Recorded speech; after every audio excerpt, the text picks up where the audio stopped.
इधर कांग्रेस का कहना है कि हरीश रावत की जिन नीतियों का बीजेपी ने सड़क पर विरोध किया, अब त्रिवेंद्र सरकार उन्हीं नीतियों को आगे बढ़ा रही है। कांग्रेस प्रवक्ता का कहना है कि वही काम हम करें तो पाप है और बीजेपी करे तो पुण्य है।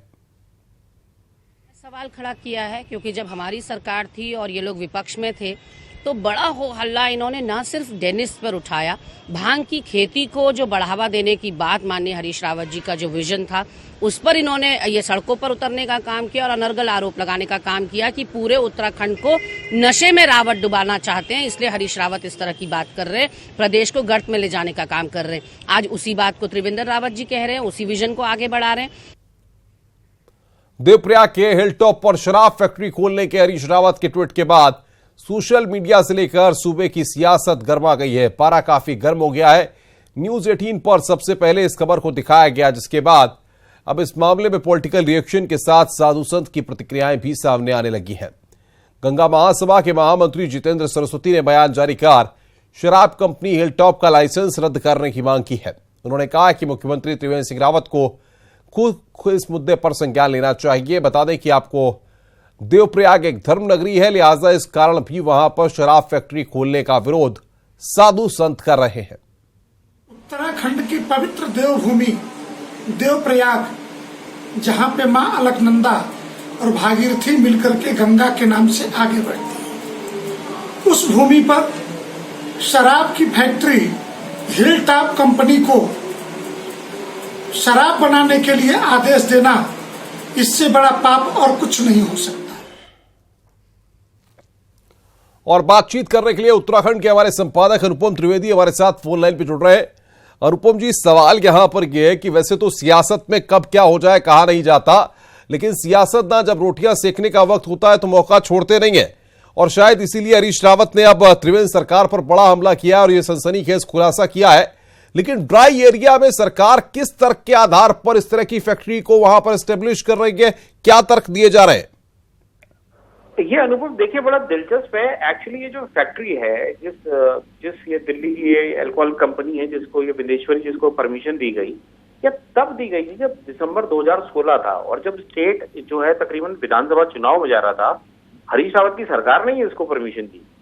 और उसके बाद चुनाव हुआ, चुनाव में हरीश रावत हार गए, त्रिवेंद्र सिंह रावत की गवर्नमेंट आई, उसके बाद ये फैक्ट्री वहां लगी। तो यही सवाल खड़ा हो रहा है, यही हरीश रावत ने इशारों में बोला है कि आप मुझे तो टारगेट करते थे, लेकिन अब आप खुद क्यों खोल रहे हो? और ये इस सवाल का जवाब देते नहीं बन रहा है बीजेपी के नेताओं से या सरकार में। अब हम जिस भी मंत्री के पास हमारे रिपोर्टर्स गए हैं वो अवॉइड करने लगे बातचीत करने में, तो इसीलिए इस पूरे इशू पे इतनी आग लगी हुई है। और देखिए, इसका नाम को लेकर भी बड़ी कंट्रोवर्सी है कि आपने हिलटॉप पूरे उत्तराखंड को इस शराब के ब्रांड के साथ क्लब करके आपने पूरा उत्तराखंड को ही एक नेगेटिविटी या एक नेगेटिव पब्लिसिटी टाइप की दिलाई है। तो ये सवाल बड़ा हो गया है इस वक्त अनुपम स्टेट में।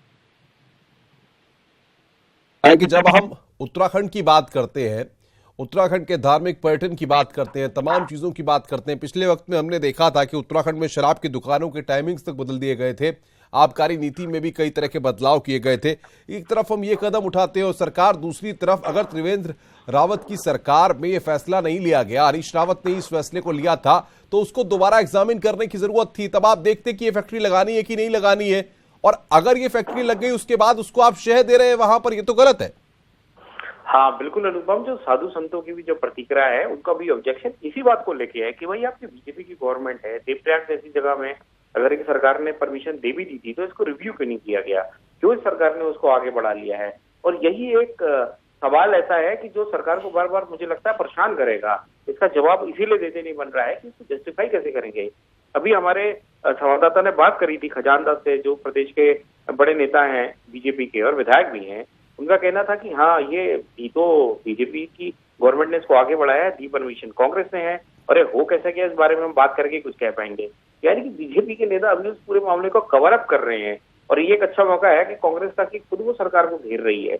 और ये बीजेपी के लिए बड़ा टफ है कि वो किस तरीके से वो अपने आप को काउंटर करे, खासकर उस हिंदू समाज को जिसको प्रतिनिधित्व करती है। देवप्रयाग जैसी जगह में दुकान खुल गई है, वहां साधु संत जो हमला कर रहे हैं उसको कैसे काउंटर कर पाती है, कैसे डैमेज कंट्रोल कर पाती है, देखने वाली बात होगी उनको। लेकिन अनुपम जी, हरीश रावत ने जो बात कही है, हरीश रावत ने जिस तरह से आरोप लगाए हैं, जिस तरह का खुलासा किया है, इसमें बाकायदा एक मंत्री को निशाने पर लिया जा रहा है सरकार के। क्या आपको लगता नहीं है कि कहीं ना कहीं इसमें थोड़ी सी चीजें पर्दे के पीछे भी कुछ है जो वाकई में अभी सामने आना बेहद जरूरी है, क्योंकि अगर कोई परमिशन हरीश रावत की सरकार देकर के जाती है और उसी काम को बीजेपी की सरकार, जो नई सरकार आई है, वो आगे बढ़ाती है, तो इतना तो आसान ये सब नहीं रहा होगा। देखिए, जाहिर तौर पर एक क्वेश्चन मार्क तो खड़ा कर ही गए हैं हरीश रावत अपने ट्वीट के जरिए, अपने बयान के जरिए जो उन्होंने कल दिया है। उसके बाद से अब ये सवाल तो सरकार को देने हैं, यही क्लैरिटी लोग अब जानना भी चाहेंगे और ये सवाल सरकार के नुमाइंदों को देने ही पड़ेंगे कि भाई किन वजहों से उन्होंने इस चीज को आगे बढ़ाया, क्या वजह थी, क्या ऐसी मजबूरी थी, क्या बिना बॉटलिंग प्लांट लगाए पहाड़ में काम नहीं चल सकता था, और उस पर भी एक ऐसी लोकेशन को चूज किया गया है जिसका धार्मिक महत्व बहुत ज्यादा है। देखिए, अलकनंदा, सरस्वती दो बड़ी नदियां हैं, वहीं से मिलकर वो गंगा बनती हैं देवप्रयाग से, इसलिए उसका कम से कम हिंदू मतावलंबियों में उस जगह का बहुत महत्व है अनुपम। और इस प्रकार से उसी जगह पे एक अपने बॉटलिंग प्लांट को परमिट कर दिया है और बाकायदा जो शराब बना रही है और उसकी बोतल्स भी मार्केट में हैं, तो ये अब बड़ा मुश्किल है सरकार के लिए इसको जस्टिफाई करना, जैसे मैंने कहा। और अब ये सरकार को ही जवाब देना है कि ऐसा आखिर उन्होंने क्यों किया, क्यों रिव्यू नहीं करा डी। क्या लगता है आपको कि त्रिवेंद्र सिंह रावत इस पूरे मसले पर आने वाले वक्त में कोई बड़ा एक्शन ले सकते हैं? क्योंकि उत्तराखंड की साख का सवाल है, उत्तराखंड के धार्मिकता का सवाल है, उत्तराखंड के संतों का सवाल है, और जाहिर तौर पर उत्तराखंड के लिए एक बड़ा मैसेज इसको लेकर बाहर भी जाएगा। देखिए, मुझे लगता है अनुपम, त्रिवेंद्र सिंह रावत ने अभी कुछ देर पहले हमारे रिपोर्टर जब जो अप्रोच करा तो उन्होंने कहा मैं एग्जामिन कर रहा हूँ, मैं पहले पूरे कागज देख लूँ कि कैसे हो गया, उसके बाद मैं दोबारा से आके पूरी बात इसमें साफ जो है अपनी बात पूरी रखूंगा सरकार की तरफ से। और मुझे लगता है कि अगर इस तरीके से इसकी स्टेट की इमेज को अगर इस प्लांट से धक्का पड़ता है तो सरकार हो सकता है कि अपने पुराने फैसले को वापस भी ले ले और इस फैक्ट्री के परमिशन को लेकर हो सकता है कैंसिल भी करते। लेकिन देखने वाली बात होगी कि अभी किस तरीके से आगे को मूव करते हैं और कितना दबाव कांग्रेस बना पाती है दरअसल इन पर। लेकिन सवाल यहाँ पर एक और है, हम देख रहे हैं कि हरीश रावत ने जिस तरीके से इस बात को कहा और उसके बाद हरीश रावत ने जिस तरीके से जोर शोर तरीके से चीजों को सामने लाया, उसके बाद कांग्रेस के नेता उस तरीके से इस पूरे मुद्दे को हमलावर तरीके से बीजेपी के ऊपर नहीं उठा पा रहे हैं। इसमें क्या माना जाए कि कांग्रेस की अंदरूनी गुटबाजी इसके लिए, या हरीश रावत को जिस तरीके से पहले भी अलग थलग डाल दिया गया था वो भी एक कारण है कि इस मुद्दे पर उनके साथ कोई नहीं है? नहीं अनुपम, आपने बहुत सही पॉइंट पकड़ा। दरअसल क्या है कि कांग्रेस में जिस कदर से गुटबाजी हावी है वो हर पल हर इशू पे दिखते रहती है। जैसे कांग्रेस के प्रदेश अध्यक्ष हैं प्रीतम सिंह, आज सुबह उनसे जब बात करने की कोशिश की उन्होंने कहा, साफ कह दिया कि क्योंकि पार्टी से निर्देश है, हमें कोई बात अभी करनी नहीं है, अगले हफ्ते के बाद हम देखेंगे, बात कर सकते नहीं कर सकते। मतलब वो अपना पल्ला झाड़ के चले गए। तो ये इशू जो है खाली हरीश रावत का इशू बन के रह गया इस समय, क्योंकि वो एक्स सीएम थे और शराब के पूरे कारोबार को लेकर उनकी सरकार में बहुत उंगलियां उठी हैं और पर्सनली उनपे भी बहुत उंगलियां उठी है।